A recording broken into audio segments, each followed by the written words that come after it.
तो जय जवान जय किसान भाइयों बहनों, आप सभी का मेरे डिफेंस चैनल पे स्वागत है। तो आज के डिफेंस अपडेट वीडियो में एमआरएफए डील में जितने भी पार्टिसिपेंट हैं उसके बारे में डिटेल से बताने वाला हूँ और कौन सा फाइटर जेट भारतीय वायुसेना के लिए बेस्ट ऑप्शन हो सकता है। इसके अलावा एमआरएफए डील को साइन होने में 2028 तक का टाइम लग जाएगा अगर ये डील टाइम टू टाइम चलती है तो। इसके अलावा पहला फाइटर जेट भारतीय वायुसेना को 2032 तक मिल पाएगा, तो तब तक तो दुनिया में 6th जनरेशन फाइटर जेट भी इंट्रोड्यूस हो चुके होंगे। तो संभवत यह है कि एमआरएफए डील में कोई 5th जनरेशन फाइटर जेट की एंट्री होती है तो वो कौन सा हो सकता है। इसके अलावा 5th जनरेशन में भी कौन सा फाइटर जेट बेस्ट हो सकता है भारतीय वायुसेना के लिए। इसके अलावा वीडियो में अंत में एमआरएफए डील की जगह क्या एएमसी को चुना जा सकता है या इस डील की जगह एएमसी को भारतीय वायुसेना प्रेफर कर सकती है, इसके बारे में भी बताने वाला हूँ। तो नए हो तो प्लीज़ मेरे डिफेंस चैनल को सब्सक्राइब करें, बेल आइकन दबाना ना भूलें और कमेंट सेक्शन में जय हिंद जय भारत जरूर लिखिएगा। तो आज की डिफेंस अपडेट वीडियो शुरू करते हैं। तो सबसे पहले ग्रिपेन के बारे में बात कर लेते हैं। तो ग्रिपेन को स्वीडिश कंपनी साफ बनाती है। तो ग्रिपेन एक लाइट कैटेगरी का single seater single engine multi role fighter jet है। तो इस फाइटर जेट के स्पेसिफिकेशन के बारे में बात करें तो इस फाइटर जेट की जो अधिकतम रफ्तार है वो 2470 किलोमीटर। इसके अलावा क्रूजिंग स्पीड 1.2 से लेकर 1.4 मैक, रेंज 3000 किलोमीटर और रेट ऑफ क्लाइंबिंग 254 मीटर पर सेकंड। तो इस फाइटर जेट का जो मैक्सिमम टेक ऑफ वेट है 16,500 किलोग्राम। इसके अलावा इसका जो इंजन है वो 98 किलो न्यूटन का थ्रस्ट प्रोड्यूस कर सकता है और साफ ग्रिपेन में 10 हार्ड पॉइंट लगे हुए हैं। तो जो साफ का ग्रिपेन है वो चीपर फाइटर जेट है। इसके अलावा उसका डिज़ाइन और जो एवियोनिक्स है वो भी दमदार है, पर इसके सिलेक्ट होने के जो चांसेस है वो लगभग ना के बराबर है क्योंकि भारत के पास उसका ऑल्टरनेट ऑप्शन यानी कि तेजस अवेलेबल है। इसके अलावा तेजस मार्क 2 भी बहुत ही जल्द भारतीय वायुसेना को मिलने वाला है। तो ग्रिपेन के जो चांसेस है वो लगभग ना के बराबर है। तो अब हम यूरोफाइटर टाइफून के बारे में बात कर लेते हैं। तो Eurofighter Typhoon twin engine canard delta wing multi role fighter jet है जिसको एयर सुपीरियरिटी के लिए डेवलप किया गया था। इसके स्पेसिफिकेशन के बारे में बात करें तो उसकी जो मैक्सिमम स्पीड है वो 2500 किलोमीटर पर आवर और उसकी रेंज 2900 किलोमीटर। यूरोफाइटर टाइफून में 13 हार्ड पॉइंट है। इसके अलावा इस फाइटर जेट का जो मैक्सिमम टेक ऑफ वेट है वो 23,500 किलोग्राम है। तो यूरोफाइटर टाइफून के साथ सबसे बड़ी समस्या यह है कि इस फाइटर जेट को बहुत सारे देशों ने मिलकर बनाया है। तो अगर भारतीय वायुसेना एमआरएफए डील के तहत यूरोफाइटर को सिलेक्ट करती है तो भारत को इन सभी देशों के साथ अच्छे रिलेशनशिप रखनी पड़ सकती है। इसके अलावा अगर रिलेशनशिप खराब होती है तो इस फाइटर जेट के जो स्पेयर पार्ट है उसको मिलने में दिक्कत हो सकती है। तो इसी वजह से यूरोफाइटर टाइफून के सिलेक्ट होने के चांस बहुत ही ज़्यादा कम है। तो अब हम F-21 के बारे में बात करेंगे। तो जो F-21 है वो F-60 का ही एक वेरिएंट है। तो F-60 एक single seater multi role fighter jet है जिसकी मैक्सिमम स्पीड मैक 2 है। इसके अलावा इस फाइटर जेट की जो रेंज है वो 4220 किलोमीटर और F-60 में टोटल 9 हार्ड पॉइंट है। इसका जो मैक्सिमम टेक ऑफ वेट है वो 16,500 किलोग्राम है। तो उसके सिलेक्ट होने के चांस बहुत ही ज़्यादा कम है क्योंकि पाकिस्तान के पास ही ये सेम फाइटर जेट है। इसके अलावा पूरी दुनिया से यह फाइटर जेट रिटायर हो रहा है, तो क्यों भारतीय वायुसेना इस फाइटर जेट को खरीदे। तो अब हम F-50EX के बारे में बात कर लेते हैं। तो जो F-50EX है वो ट्विन इंजन हैवी कैटेगरी का मल्टी रोल फाइटर जेट है। F-50EX के स्पेसिफिकेशन के बारे में बात करें तो इस फाइटर जेट की जो स्पीड है वो 3000 किलोमीटर पर आवर।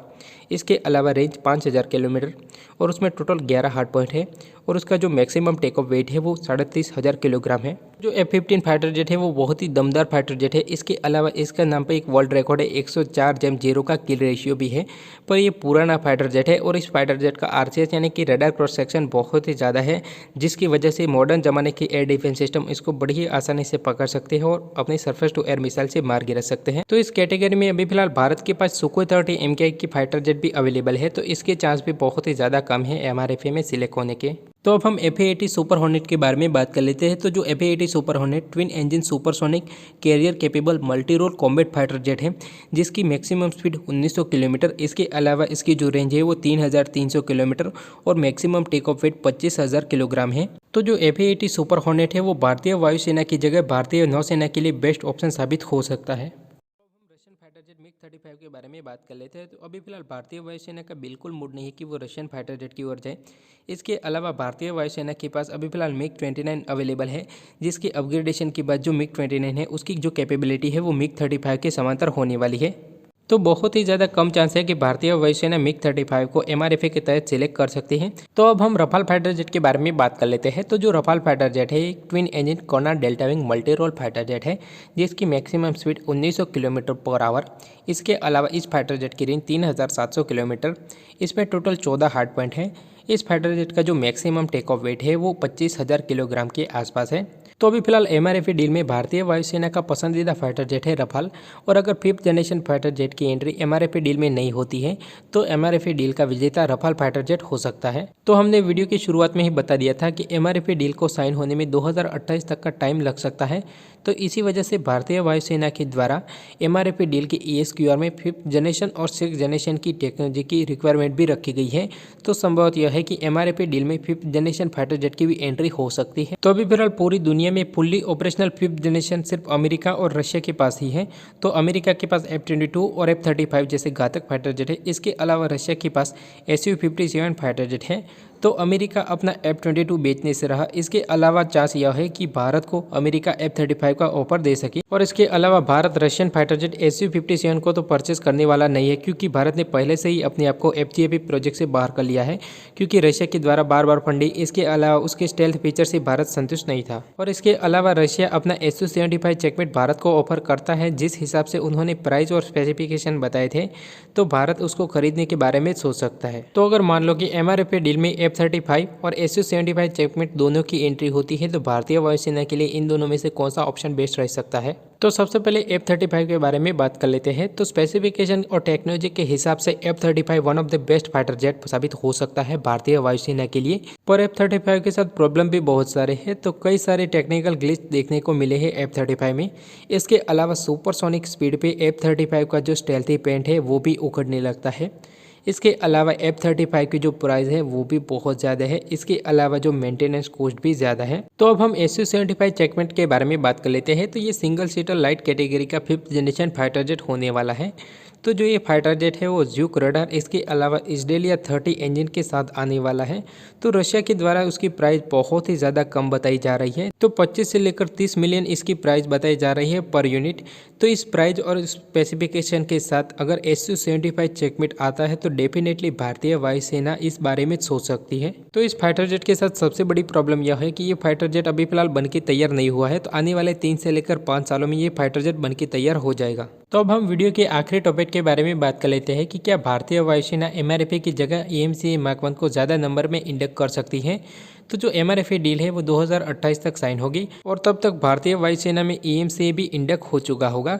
तो आपके मन में सवाल ज़रूर उठ रहा होगा कि MRFA की बजाय क्यों ना EMCA Mark 1 को ही परचेज कर लिया जाएगी। इसके अलावा भारतीय वायुसेना चाहती है कि MRFA के तहत 5th जनरेशन की टेक्नोलॉजी मिले तो भी भारतीय वायुसेना एक्वायर कर सकती है। तो आपको सबसे पहले बता दूं कि भारतीय वायुसेना MRFA के तहत एक फॉरिजन फाइटर जेट को ही परचेज करना चाहती है और लगभग यह होता है कि MRFA के तहत भारतीय वायुसेना रफाल फाइटर जेट को सिलेक्ट कर सकती है।